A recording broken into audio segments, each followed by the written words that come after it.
수요일의 찬송, 성령이 오셨네 찬송하심으로 2024년도 마지막 주일 예배를 시작하도록 하겠습니다.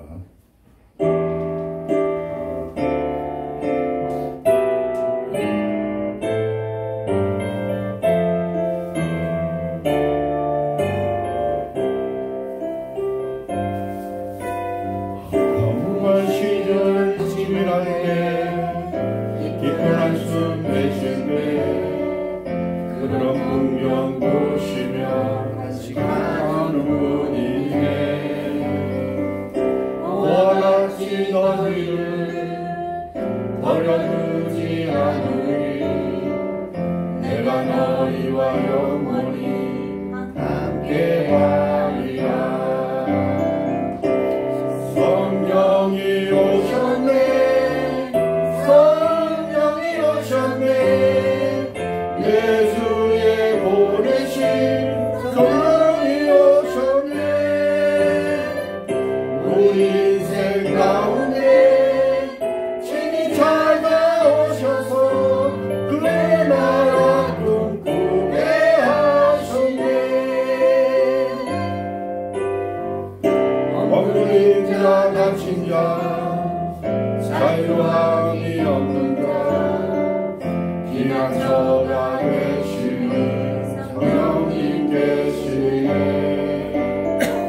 주의 영이 계신 곳에 참 자유가 있다네 진리의 영이신 성령이 오셨네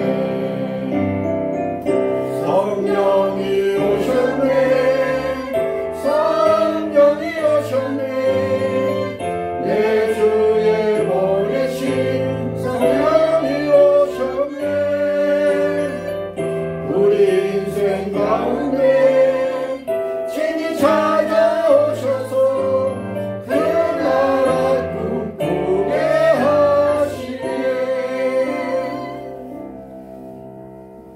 이어서 찬송가 338장 내 주를 가까이 하게 하는 찬송하도록 하겠습니다.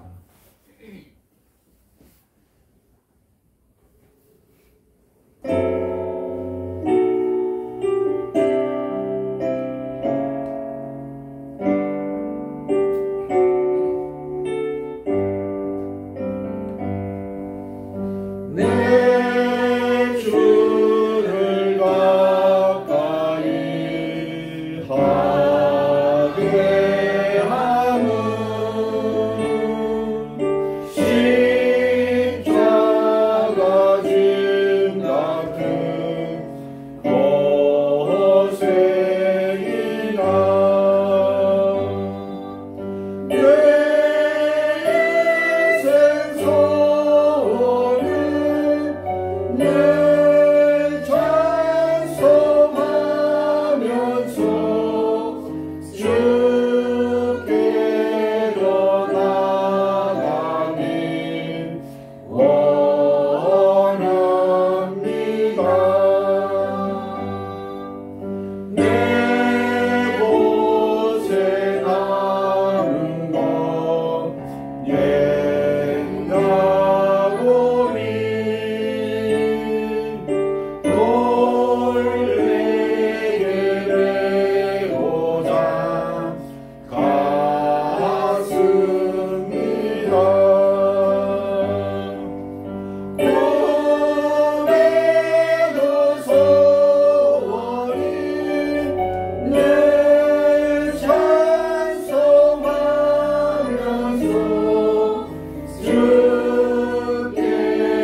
사도신경으로 신앙 고백하겠습니다.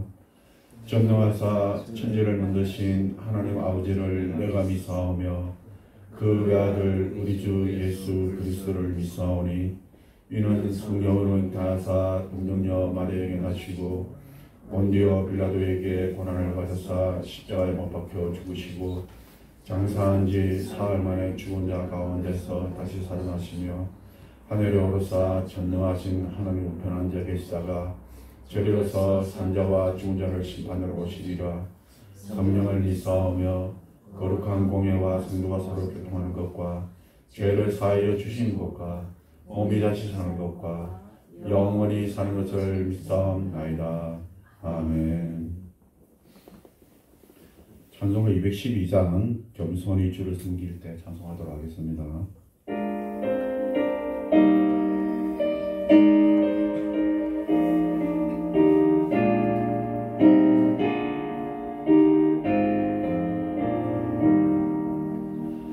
겸손히 주를 섬길 때 괴로운 힘이 많으나 구주여 내게 힘주사 잘 감당하게 하소서. 인자한 말을 가지고 사랑을 강화시키며 갈 길을 잃은 무리를 잘 인도하게 하소서. 구주의 귀한 인내를 깨달아 알게 하시고 굳건한 믿음 주셔서 늘 승리하게 하소서. 장래의 영광 비추사 소망이 되게 하시며 구주와 함께 살면서 장평강 얻게 하소서.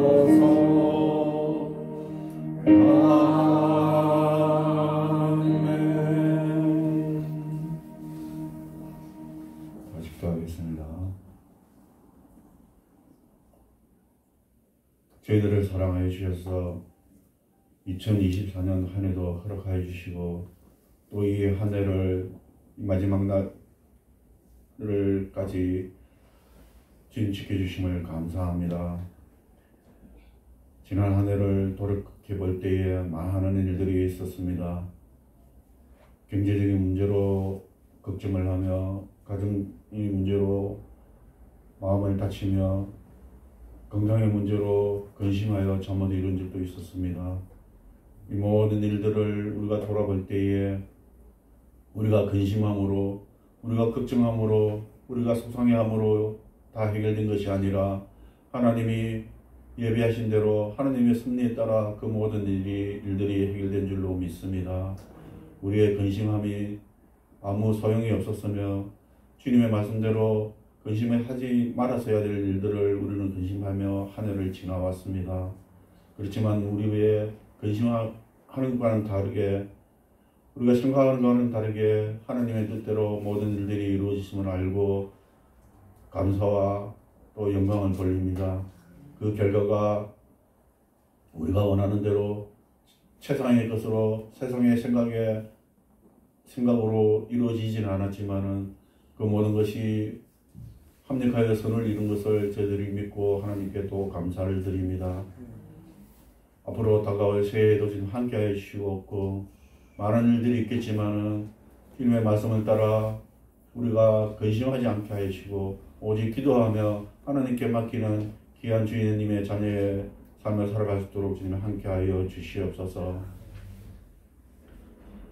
주님, 그렇지만 우리가 아직도 진심으로 간구하고 기도하는 기도의 제목들이 있습니다. 그 모든 기도의 제목들이 하루속히 이루어지도록 주님이 허락하여 주시옵소서. 그래서 진정 하나님이 살아계심을 체험하며 깨닫는 귀한 역사가 일어날 수도 주님 함께하여 주시옵소서. 우리 이름교회를 기억하여 주시옵고 이 교회를 통하여서 하나님이 계획하신 모든 일들이 이루어지며 이 교회를 통해서 많은 영혼들이 하나님께로 돌아오는 귀한 역사가 나게 하여 주시옵소서. 이성은 목사님과 많은 우리 성도님들 주님 함께 하시고 교회를 위해서 하나님의 일을 위해서 수고하고 헌신할 때에 그 수고와 헌신이 헛되지 않도록 함께 하여 주시옵고 30배, 60배, 100배의 결실이 맺을 수 있도록 주님 함께 하여 주시옵소서. 주님, 이 나라 대한민국을 기억하여 주시옵소서. 지금 많이 어려운 가운데 있습니다. 이 어려움을 잘 이겨낼 수 있도록 함께하여 주시옵고 그 이겨나가는 가운데 우리 믿는 자들이 앞장서서 나아가는 귀한 역사가 일어날 수 있도록 주님 함께하여 주시옵소서. 이 일 동안 합력하여 선을 이룬 일들 중에 하나가 될 수 있도록 주님 함께하여 주시고 이 일들이 다 마무리될 때에 이 나라 대한민국이 더욱더 하나님께 나아가며 하나님을 두려워하며 경외하는 귀한 나라가 될 수 있도록 주님이 함께하여 주시옵소서. 말씀을 전하실 목사님에게도 함께하시고 그 말씀을 통하여서 듣는 이들의 마음에 감동과 감화가 일어나게 하여 주시옵소서. 이 모든 말씀 우리 주 예수 그리스도의 이름으로 기도드렸습니다. 아멘. 교동문 52번 10편 19편 교독하도록 하겠습니다. 청년이 무엇으로 그의 행실을 깨끗하게 하리까? 주의 말씀만 지킬 따름이니이다. 내가 진심으로 주를 찾았사오니 주의 계명에서 떠나지 말게 하소서. 내가 주께 범죄하지 아니하려 하여 주의 말씀을 내 마음에 두었나이다. 찬송을 받으실 주 여호와여 주의 일들을 내게 가르치소서. 내가 주의 법도들을 작은 소리로 읊조리며 주의 길들에 주의하며 주의 일들을 즐거워하며 주의 말씀을 잊지 아니하리라. 주의 법이 나의 즐거움이 되지 아니하였다면 내가 내 고난 중에 멸망하였으리이다. 내가 주의 법을 영원히 잊지 아니하오니 주께서 이것을 때문에 나를 살게 하시니라. 나는 주의 것이오니 나를 구원하소서. 내가 주의 법도만을 찾았나이다. 악인들을 나를 말하고 보거나 나는 주의 증거만을 생각하겠나이다. 내가 보니 모든 완전한 것이 다 끝이 있어도 주의 계명들은 심히 넓으니이다. 내가 주의 법을 어찌 그리 사랑하는지요. 내가 그것을 종이 작은 소리로 읊조리이다. 아멘. 이 시간 각자 소원을 나누는 기도의 제목을 가지고 기도하도록 하겠습니다. 기도하겠습니다.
성령의 하나님 감사합니다.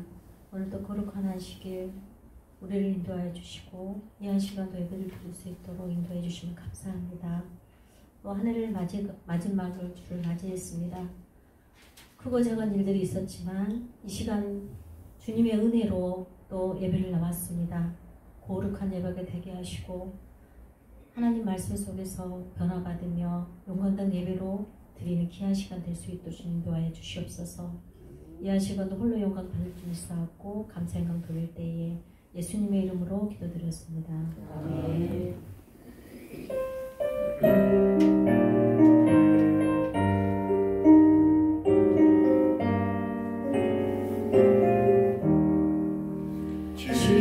지금까지 지내온 것 주의 그 은혜라 한이 없는 주의 사랑 어찌 이루마랴 자나깨나 주의 손을 항상 살펴주시고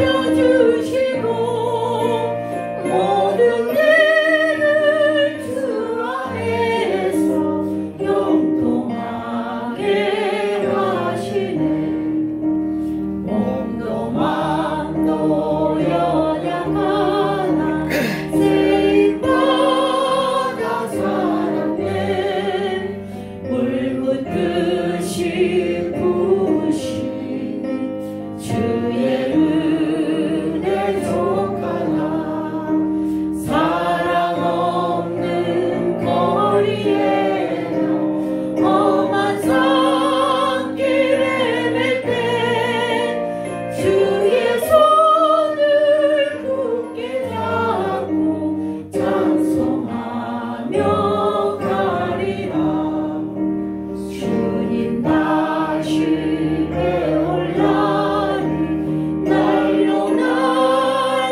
다가와 무거운 짐 주께 맡겨 벗을 날도 멀잖네 나를 위해 예비하신 모양집에 돌아가 아버지의 품 아래서 영원하게 몸도 맘도 연약하나 몸도 만소 연약하나 세임받아 살았네 물붓듯이 부으시는 주의 은혜 속하나 사랑 없는 거리에나 험한 산길에 맬 때 주의 손을 굳게 잡고 찬송하며 가리라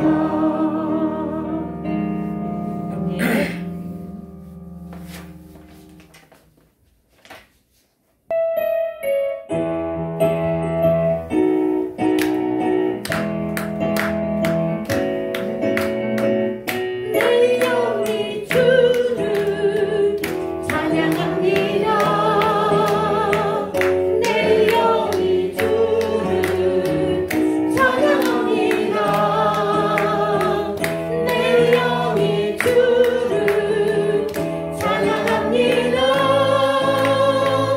내 영이 주를 찬양합니다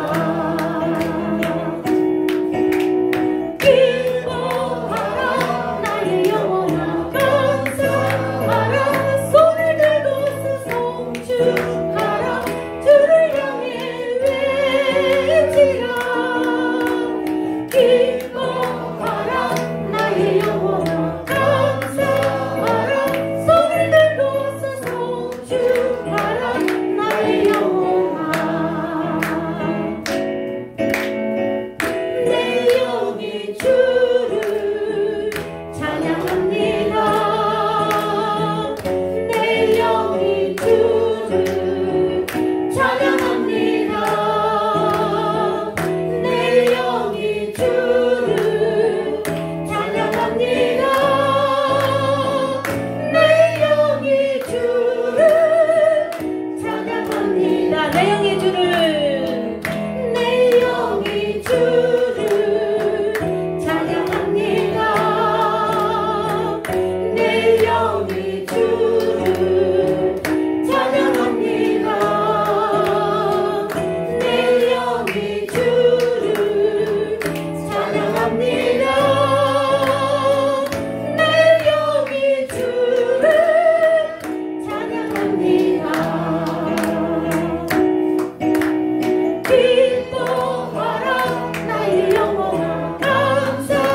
내가 지나왔던 모든 시간이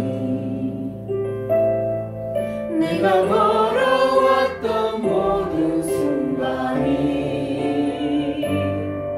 당연한 건 아니라 은혜였어. 아침에 해가 뜨며 저녁에 노을 봄의 꽃향기와 가을의 열매 변하는 계절의 모든 순간이 당연한 건 아니라 은혜였어. 모든 것이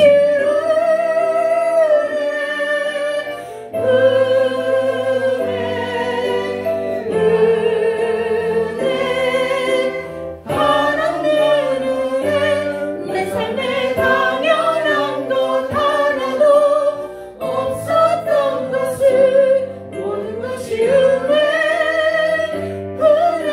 은혜였어. 내가 이 땅에 태어나 사는 것 어린아이 시절과 지금까지 숨을 쉬며 살며 꿈을 꾸는 삶 당연한 건 아니라 은혜였어. 내가 하나님의 자녀로 살며 오늘 찬양하고 예배하는 삶 복음을 전할 수 있는 축복이 당연한 건 아니라 은혜였어. 모든 것이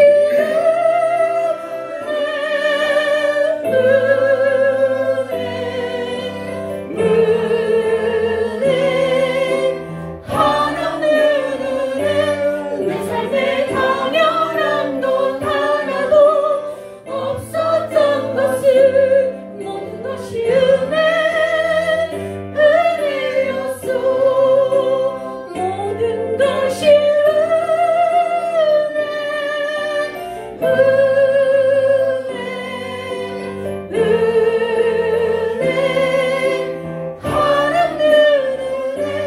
내 삶에 당연한 것 하나도 없었던 것을 모든 것이 은혜였어.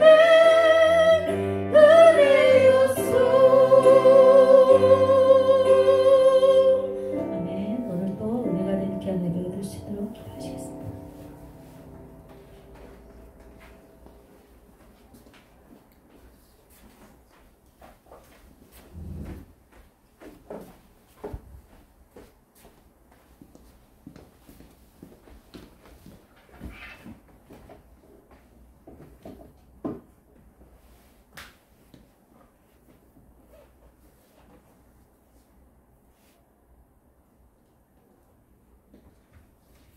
하나님 감사합니다.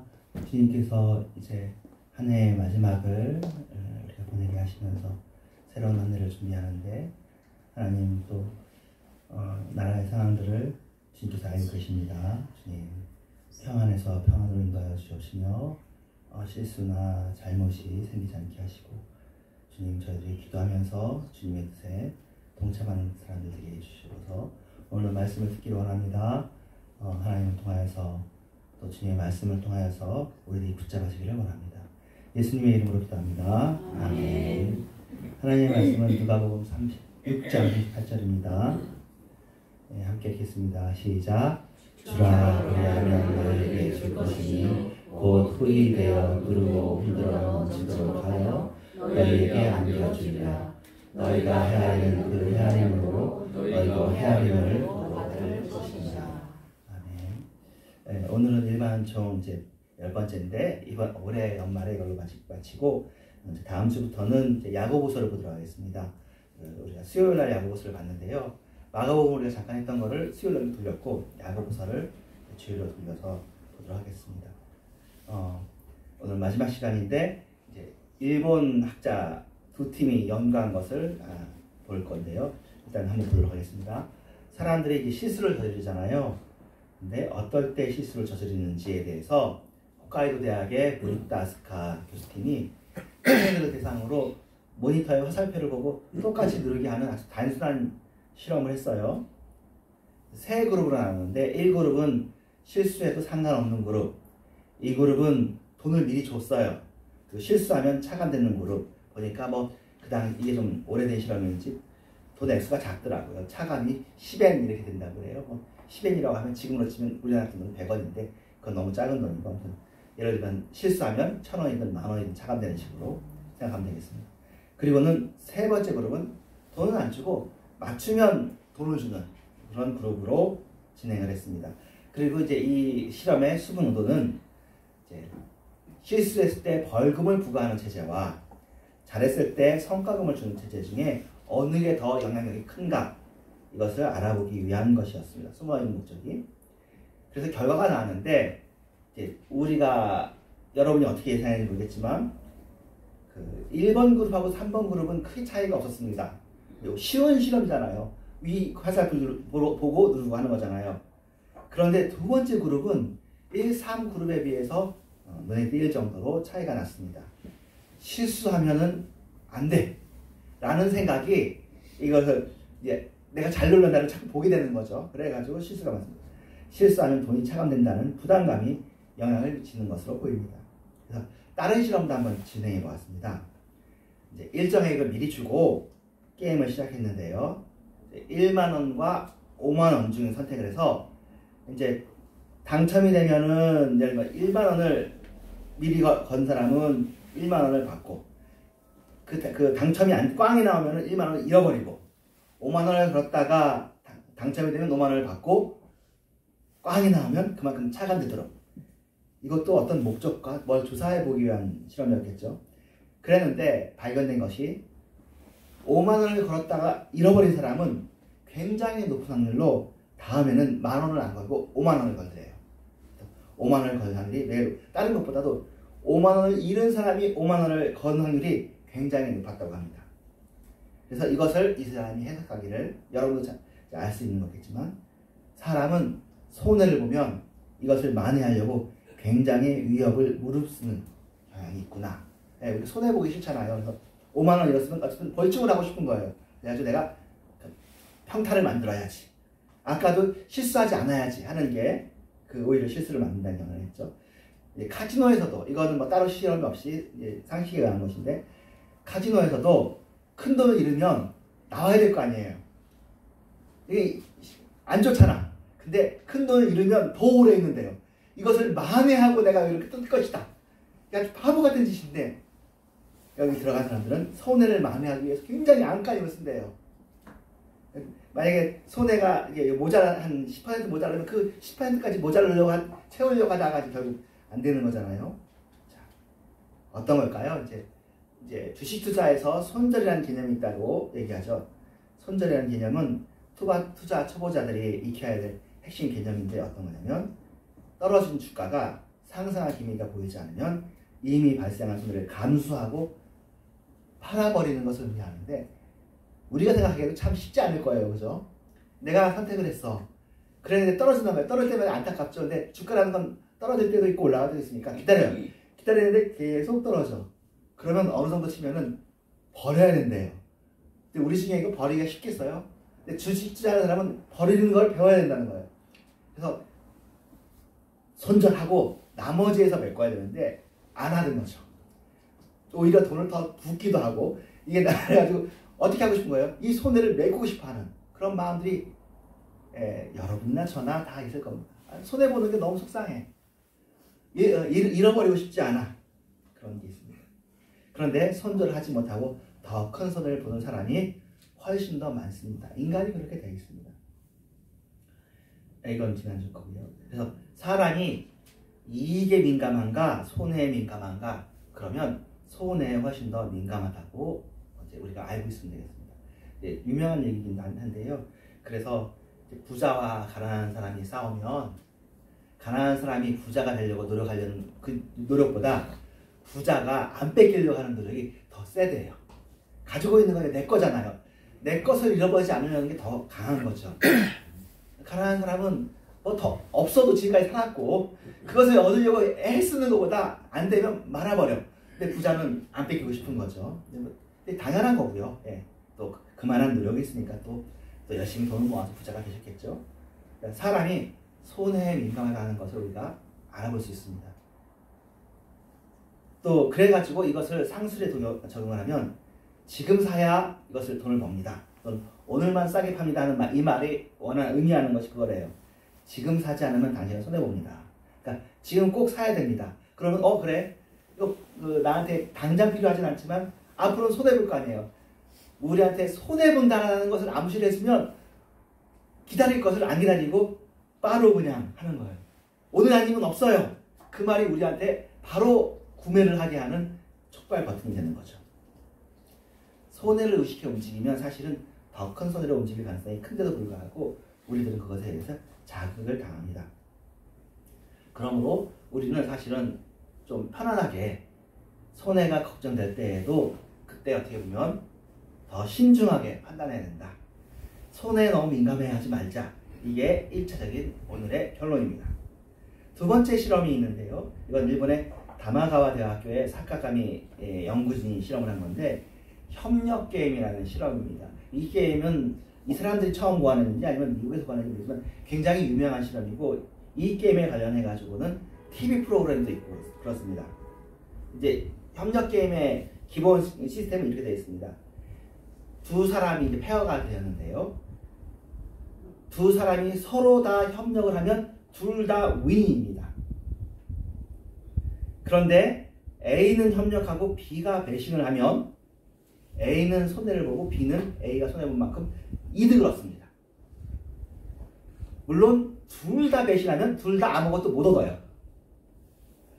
그런데 효율적으로 돈을 받으려면 배신을 해야 되는 그런 게임이에요. 사실 우리 생각에는 둘 다 협력을 해가지고 조그만 돈이라도 더 확보하길 원하지만 의외로 실험을 해보면 굉장히 많은 사람들이 이 사람이 서로 아는 사람은 해놓지 않고 모르는 사람 하거든요. 제가 이 영상을 EBS 한국의 교육방송에서도 실험하는 걸 보았습니다. 예. 그래가지고 두 사람한테 얘기해요. 당신이 협력하면은 5,000원을 주고 둘 중에 한 사람이 배신을 하면은 당신은 10,000원을 받습니다 할 때 기꺼이 10,000원을 받는 사람들이 많습니다. 오늘 또 볼 사람이 아니니까. 그래서 근데 이 게임을 가지고 여러 의미를 찾을 수가 있는데 이 일본의 연구진들은 뭘 조사했냐면 뇌 활동을 관찰한 거예요. 뇌에 이렇게 넣고 어떤 부분이 활성화되는가. 그래서 우리 뇌에서 가장 기본적인 이제 우리가 뇌과학을 했는데 사실은 뇌에 대한 얘기를 많이 못했죠. 그 뇌의 초기뇌, 소뇌 그 위에 아주 파충류의 뇌라고 부르는 데가 있는데 그게 편도체입니다. 이게 감정과 욕구를 담당하는 뇌입니다. 네. 그리고 이 앞부분이 점점 커지거든요. 전두엽, 전전두엽이 하는데 이 앞부분은 이성을 담당하고 합리적인 판단하는 뇌입니다. 그래가지고 전두엽과 편도체 이 중에서 어느 쪽이 활성화되는지를 체크를 해봤어요. 그랬는데 협력을 하는 사람들, 협력을 선택하려고 할 때 결론이 둘 다 협력하는 것이든지 내가 배신을 당하더라도 난 협력할래 하는 사람들한테는 계산기 뇌보다 본능과 감정을, 두려움 이런 것을 자극하는 이 뇌의 활성화가 컸고요. 배신을 하려고 마음먹은 사람들은 이 편도체보다도 오히려 전두엽이 더 활성화가 되었대요. 그러니까 지금 계산하잖아요. 이게 나한테 유익할까 불리할까 이런 걸 계산하면은 이 전두엽이 막 움직이는 거예요. 이해 득실을 주로 따지게 됩니다. 근데 그렇게 되면은 손해하고 리스크 이렇게 것을 막 계산해가지고 움직이는 겁니다. 그래서 사실은 이 전두엽이 우리에게 이성과 계산을 하게 해주면 되지만 이런 게임 같은 경우에 이 전두엽을 활성화하면은 사람들이 협력하는 것보다는 계산하는 거 서로 나한테 이해 득실이 있는 것을 점점 생각하게 되니까 사실은 여기서의 교훈은 뭐냐면 너무 계산하면서 살지 말아라. 이게 이제 결론이에요. 어떻게 제가 생각할 때 이 거울 보면서 이게 왜 그 편도체가 움직였을까? 협력하는 사람들한테 두려움이 있는 거죠. 내가 배신을 하면 상대방도 배신하지 않겠습니까? 그런 것에 대한 두려움이 있으니까 편도체로 움직이는 거고, 아, 그건 뭐 괜찮아 하면서 생각하는 것이 이제 전조입니다. 부자가 될수록 부자가 된 사람은 가진 것이 많은데 불안 때문에 행복을 못 느낀대요. 왜냐면 리스크하고 손실 이런 것 때문에 돈이 없어지면, 돈이 떨어지면 어떻게 하느냐는 불안이 커지는 거예요. 물론 모든 부자가 그렇다는 거 아니고 이럴 수도 있다는 것이죠. 그래가지고 돈을 모으는 일에 집착하고 손해 과민 반응을 보입니다. 우리가 생각할 땐 돈이 많으면 넉넉해질 것 같지만 돈이 많아도 어떻게 보면 돈도 중력이 있는 것 같아가지고 그것을 놓치고, 그러니까 손해보고 바가지 쓰고 하는 일에 가난한 사람도 예민하지만 부자들이 더 예민합니다. 네가 나를 손해를 치켜 나를 사기를 쳐 더 불같이 하려는 그런 일이 있는 거죠. 손실에 대해서. 하지만 우리가 이렇게 생각해 봅시다. 사회 심리학에서 호의의 반보성 이런 말을 합니다. 호의를 베풀면, 호의를 받으면 그 호의에 대해서 갚아주고 싶어 한대요. 사람들의 관계가. 그러니까 지금까지는 손실에 대한 예를 많이 했는데 사람들에게 은혜를 베풀고 사람들에게 조그마한 선물이라도 하면 나도 그 선물을 줘서 우리와의 관계가 평평해지게, 좀 평등한 관계가 되게 하기를 원하는 마음이 있어요. 그러니까 아까 협력 게임 같은 경우에도 사실은 그런 걸 기대하는 거죠. 내가 당신한테 호의를 베풀었으니까 바로 나한테 호의를 베풀어는 게 아니겠지만 결국엔 내가 호의를 받겠지 하는 걸 기대하는 거죠. 호의를 받은 만큼 갚아주고 싶은 마음. 근데 혐오의 반복성도 있어요. 상대방한테, 아니면 우리가 누구한테 무례한 말을 들었다든지 아니면 부당한 대우를 받으면 우리가 당장 마음속에 그만큼은 갚아주고 싶은 마음이 생기는 거죠. 호의도 먹이면 되먹임이 오고 혐오도 먹이면 되먹임이 이렇게 오는 거예요. 혐오를 보이면 혐오로 갚아주고 싶은 마음이 생기는 겁니다. 그러니까 사실은 우리가 사람들한테 잘 드러내지 않는 게 어른이 되는 거고 교양이 되는 거잖아요. 싫은 마음이 있어도 싫은 마음을 보이지 않아야죠. 싫은 마음을 보이면 그 사람도 이게 보복의 악순환이 일어날 수가 있는 거죠. 이제 우리가 하나님의 말씀으로 들어가겠습니다. 우리가 지금까지 10주 동안 아무 염려하지 말자고 했는데 아까 지금까지 배웠던 건 뭐냐면 우리가 너무 손해나 손실에 연연해하지 말자. 잊어버린 건 잊어버리는 거고, 또 손절처럼 내가 사실은 주식 투자를 했을 때 우리가 똑똑해서 주식 투자한 거잖아요. 다른 사람보다 좀 지식이 있고 또 예민하고 감각이 있어. 근데 내가 실수할 수 있으니까 그걸 포기하면 되는데 포기를 못하면 계속 더 손해를 보는 건데. 그리고 또 우리가 또 상대방한테 호의를 베풀면 호의가 이렇게 오는 건데, 자, 성경 말씀은 이런 수준의 말씀보다 제가 보니까 좀 더 깊게 들어갑니다. 어떻게 얘기하냐면 이렇게 얘기합니다. 누가복음 6장 31절에 남에게 대접을 받고자 하는 대로 너희도 남을 대접하라 이렇게 이야기해 주십니다. 그러니까 너네들이 이 세상을 어떻게 살고 싶으냐? 너네들이 사랑으로 살고 싶으냐? 그러면 너희들이 사랑을 베풀어줘라. 그렇게 얘기합니다. 그래서 이 부분에 대해서 제가 여러 번 했기 때문에 여러분이 아실 텐데, 남에게 대접받고자 할 때 가장 큰 남이 저는 하나님이라고 말씀드렸었죠. 우리가 하나님한테 대접받고자 하는 것처럼 우리가 하나님께 대접하고 우리가 이웃을 대접받고자 하는 대로 이웃을 대접하면 됩니다. 하나님께서 우리에게 어떻게 대접해 주길 원하세요? 하나님이 우리를 사랑해 주길 원하면 우리도 하나님을 사랑하고 이웃을 사랑하고 그렇게 하는 것이 맞겠죠. 하나님께 혐오를 보이면 하나님이 우리를 또 그렇게 하죠. 물론 하나님은 선인과 악인에게 골골하시지만 31절에 그렇게 시작합니다. 그 다음 줄도 보겠습니다. 너희가 만일 너희를 사랑하는 자만을 사랑하면 칭찬받을 것이 무엇이냐. 사실은 사회과학이나 이 세상에서는 요것까지만이라도 아주 훌륭한 겁니다. 우리가 사랑해야 될 자, 사랑하는 자를 사랑하는 거, 요것도 못하는 사람이 너무나 많아요. 하지만 성경은 그것은 당연한 거 아니냐 얘기합니다. 너희가 너희를 사랑해주는 사람을 사랑하면 칭찬받을 것이 없다. 죄인들도 사랑받고 사랑하면은 사랑을 하게 된다. 우리는 좀 더 하나 더 넘어가야 되죠. 여기서부터 좀 겁나죠. 어떻게 되냐면 너희가 만일 선대하는 자만을 선대하면 칭찬받을 것이 무엇이냐. 죄인들도 이렇게 하느니라. 너희가 받기를 바라고 사람들에게 부어주면 칭찬받을 것이 없다. 죄인들도 그만큼 받고자 하여 죄인에게 부어주느니라. 너희는 원수를 사랑하고, 그러니까 이 원수를 때는 이런 의미겠죠. 너희에게 잘 대해주지 않는 사람, 호의를 보이지 않는 사람, 때로는 혐오를 보이는 사람을 사랑하고 선대하라. 이것은 굉장히 큰 도약이죠. 이거는 법으로 우리에게 요구할 수 없습니다. 윤리 도덕 수준으로 이야기는 하지만 이 성경 수준까지 올라가려면 이거는 자칫하면 고문이죠. 우리가 마음에 안 드는데 힘든 일이잖아요. 원수를 사랑하는 말은 참으로 힘든 일입니다. 하지만 성경은 이것을 우리에게 얘기해주고 사실은 이 일을 하나님께서 우리를 향해서 하시는 거죠. 우리가 하나님의 원수인데 우리를 사랑하고 선대해 주시는 것이죠. 그래서 우리도 하나님처럼 그렇게 하라고 이야기합니다. 이거는 합리성의 범위를 넘어서는 거예요. 이거는 어떤 거냐면 믿음이에요. 왜 이걸 해야 하죠? 하나님이 하라고 하니까. 첫 번째는 하나님께서 이렇게 하시면 붙잡아 주실 것이니까. 이런 믿음이 두터워져야 이것이 가능하죠. 겁나는 일이잖아요. 원수를 사랑한다는 일. 원수에게 선대하는 일이 어려운 일입니다. 네, 제가 지난번에 르네시라를 하면 되겠지만 이 일이 복음이 들어온 이후로, 또는 사실은 요셉이 그 모습이잖아요. 자기한테 잘 대하지 않은 형들에 대해서 선대해주는 모습을 보여주었잖아요.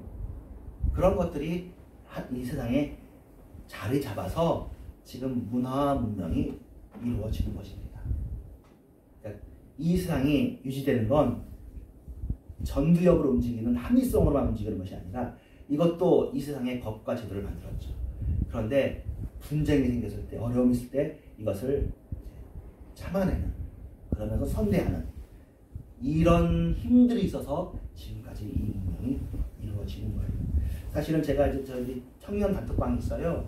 그래가지고 제가 좀 도움이 되는 유튜브를 이제 올리고 하는데 좀 고민이 되는 유튜브가 하나가 있습니다. 진똑남이라는 사람이 있을 때, 저도 처음 이번에 진짜 똑똑한 사람이라고 자기를 자처하는 독서 유튜브예요. 그래가지고 데미안도 읽고 자기가 나름대로 해석하고 이방인도 읽고 해석해요. 근데 개인적으로 해가지고 이런 게 잘 되기가 쉽지 않은데 구독자가 100만 명을 만들도록 이 친구가 이걸 잘한 거예요. 그림도 자기가 직접 그려가지고 하는 것 같아요. 그런데 이 친구가 무신론자에서 지금 신앙인으로 바뀌었어요.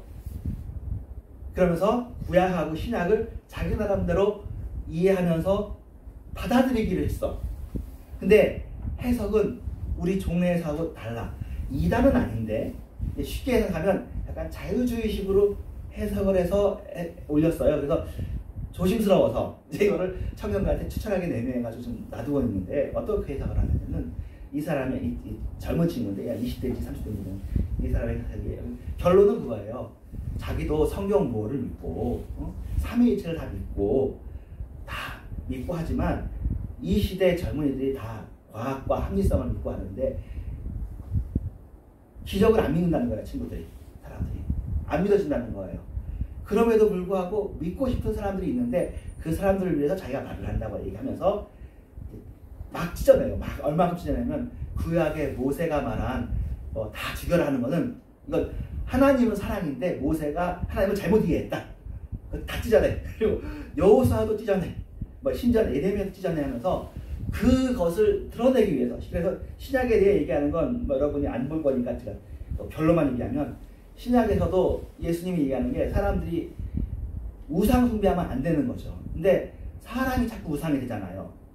보이는 것 우상 숭배하는 것도 문제지만 사람이 우상 숭배하는 것도 안 돼.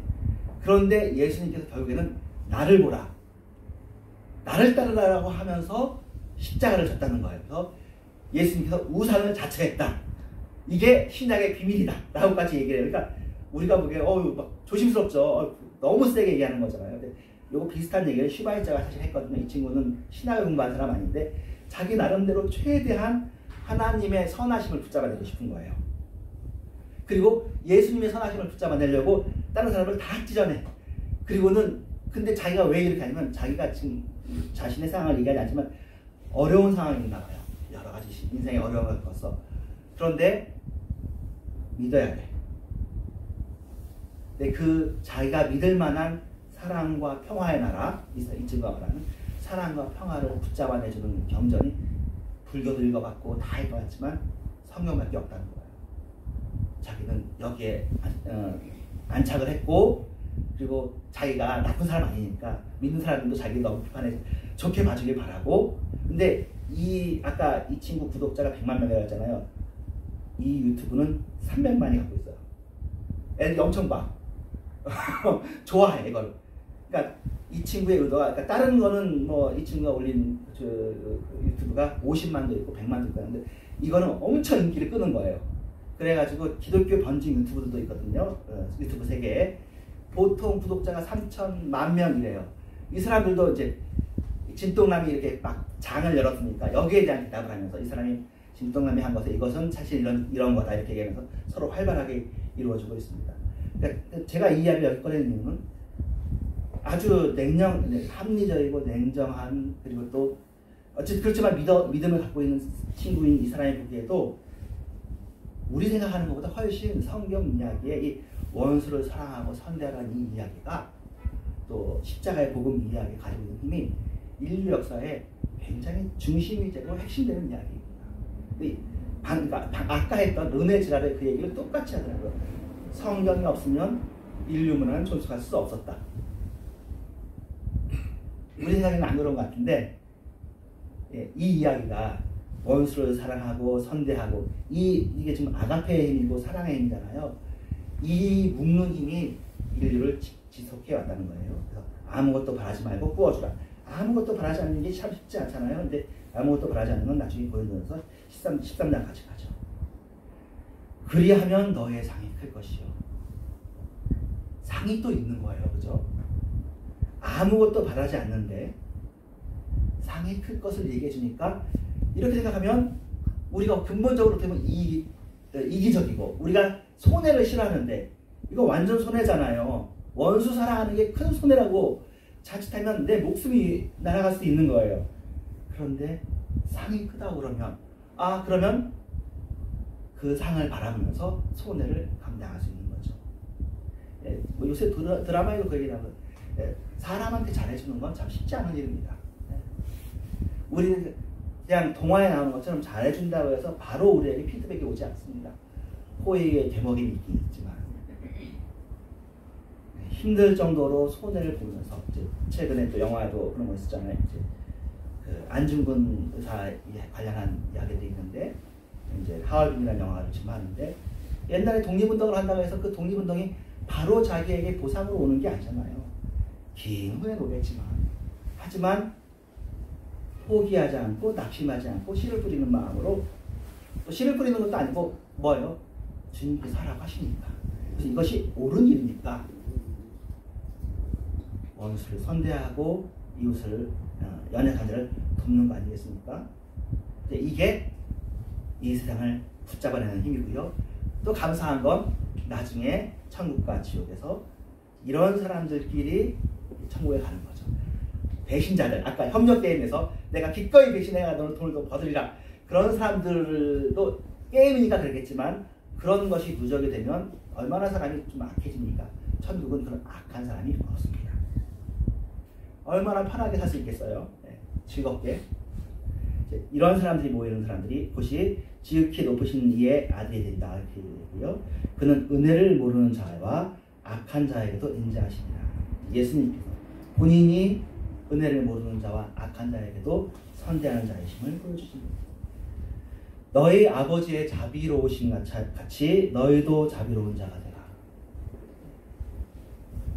우리의 자비로움이, 자비로움을, 그러니까 사실은 이 세상에 있는 종교들은 불교들 포함해서 다 이런 것들을 이야기해 주죠. 근데 자비로운 자가 되라 해서 이 앞에 조건을 하나님의 자비로움처럼 자비로우라고 얘기하는 것은 굉장히 큰 이야기죠.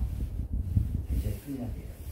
아까 얘기했던 이제 나도 하나님께서 이 일을 우리에게 선지자를 통해서 말씀해 주시다가 예수 그리스도에서 말씀해 주시고, 그 예수 그리스도가 이 말씀의 신실함을 증명해 주기 위해서 십자가까지 지신 것이고, 또 우리에게 성령을 부으셔서 지금까지 교회가 이렇게 왔죠.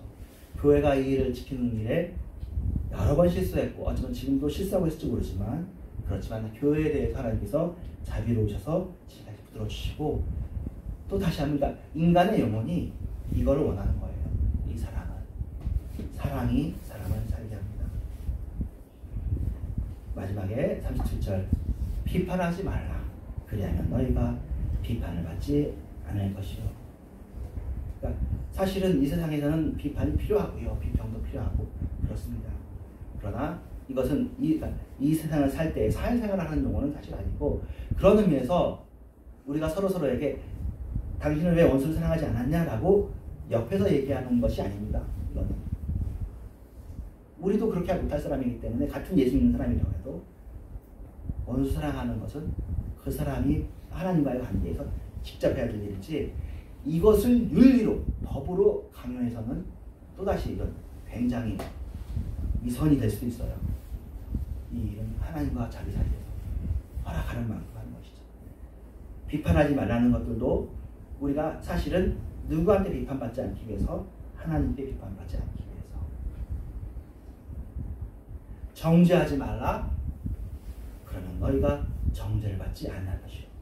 하지만 이 세상은 정죄로 이루어져 있죠. 시시비비는 가려야 되죠. 하지만 예수님의 세상에서는 믿음의 세상에서 얘기하는 겁니다. 은혜의 세상에서 정죄받지 않기 위해서 정죄하지 않는 것을 선택하는 것이죠. 용서하라. 말이 쉬운 말이죠. 용서하라는 말이. 작은 일이면 모르지만 큰 일을 용서하는 건 참으로 힘든 일입니다.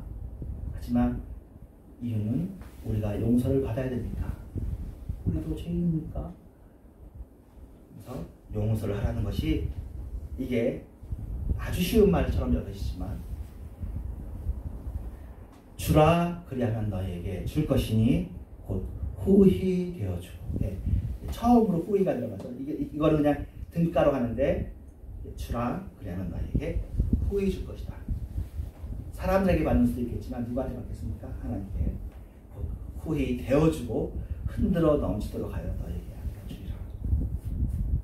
너희가 헤아리는 그 헤아림으로 너희도 헤아림을 도로 받을 것입니다. 여기에는 뇌과학도 필요 없고 또 심리학이나 사회심리학이나 또는 뭐 경제나 그런 것들도 많이 따라와서 여기 비슷하게 따라왔어요. 우리가 10주 동안 배웠지만 염려하지 말라는 것들을 다 이 세상에서도 얘기를 합니다. 하지만 성경은 여전히 별처럼 높은 곳에 있어서 그것을 끌어당기고 있습니다. 우리가 짐승이 되지 않고 하나님을 닮은 사람이 되도록 하나님의 형상으로 지음받은 우리가 하나님의 형상으로 살도록 그렇게 우리를 잡아주고 계십니다. 이 세상에 중력이 있는 것처럼 하나님의 은혜가 있는 거죠. 은혜가 우리를 끌어주고 있습니다. 여러분 은혜로 사시기를 바랍니다. 혹시 그렇게 못했더라도 더 털어내면 됩니다. 우린 은혜로 살지 못하는 게 우리가 좀 당연한지도 몰라요. 우리가 인간이니까 우리가 흙으로 되었습니다. 하지만 흙인 우리에게 생기를 불어넣어 주셔서 생명이 되게 하신 하나님, 또 우리를 위해서 예수 그리스도의 피를 흘려주신 하나님께서 우리를 이렇게 놀라운 존재로 고상한 행동을 할 수 있도록 거룩한 행동을 할 수 있도록 우리를 인도해 주십니다.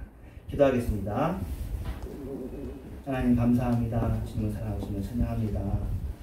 우리가 이 세상을 살 동안 하나님을 닮아서 이 세상에서는 비판도 있고요, 헤아림도 있고 또 등가로 이렇게 움직여야 됩니다. 하지만 정말 힘든 일이 있을 때 주님께 기도하면서 그것들을 은혜로 갚아주고 하나님께 기도하고 그런 의일이 되어지게 해주셔서 하나님 아버지, 우리들의 심성이 이렇지 못하면 근본 심성이 이렇지 못함을 알고 있습니다. 육으로 난 것은 육입니다. 영으로 난 것이 영이기 때문에 우리에게 이것이 이루어지길 원하고 우리에게 주어진 이 말씀이 영이고 생명입니다. 이 말씀이 우리에게서 살았고 운동력이 있어서 생명이 되게 하여 주시옵소서. 이렇게 조금이라도 해주신 주님을 사랑하며 앞으로도 이 일을 이루어주실 주님을 기대하고 바라봅니다. 예수님의 이름으로 기도합니다. 아멘. 은혜 아니면 찬양하면서 예물 드리겠습니다.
우리가 한 것대로 우리에게 갚아주시면 우리가 구원받을 수 있겠습니까? 우리에게 은혜로 대해 주셔서 우리가 이 구원을 받고 하나님을 사랑할 수 있게 되었습니다. 주께서 먼저 우리를 사랑해 주셨습니다. 그리고 또 우리의 반항에도 불구하고 계속 사랑해 주셨습니다. 이제 우리가 주님의 사랑에 굴복하고 주님의 사랑에 감복하여 주님과 이렇게 사랑의 관계가 된 것을 너무나 감사합니다. 이 사랑의 관계가 계속되게 하시고 우리 주변에도 깨어진 관계들, 차가운 관계들이 있다면 우리의 마음이 돌이켜서 따뜻한 마음으로, 사랑의 마음으로 흘러넘치게 되어지게 하기를 원합니다. 이 세상에 차갑고 어둡고 깨어진 곳에 주님의 사랑들이 흘러가기를 원하며 우리를 사용하여 주시옵소서. 또 헌금을 주님께 드립니다. 11조와 감사함을 주님께서 받으시고 흠양하여 주시옵소서. 예수님의 이름으로 기도합니다. 하늘에 계신 우리 아버지여, 이름이 거룩히 여기시오. 나라의 나오시며 시간에 주신 것 같이 땅에도 지키리라. 우리를 위하여 양식을 주십시오. 우리가 우리에게 있는 사랑 주는 것 같이 우리를 사랑해 주십시오. 이러시는 분만 하시고 다만 안에서 거없소서. 내게 나와 원성한 마음을 지키게 영원히 사랑하나이다. 아멘. 때가 찬 지금은 교회만에 계신 예수 그리스도의 은혜와 하나님의 사랑과 성령의 역사심이 주님을 변함없이 사랑하는 모든 시민들과 이런 교회 위에 이제부터 영원토록 함께 계실지어다. 아멘.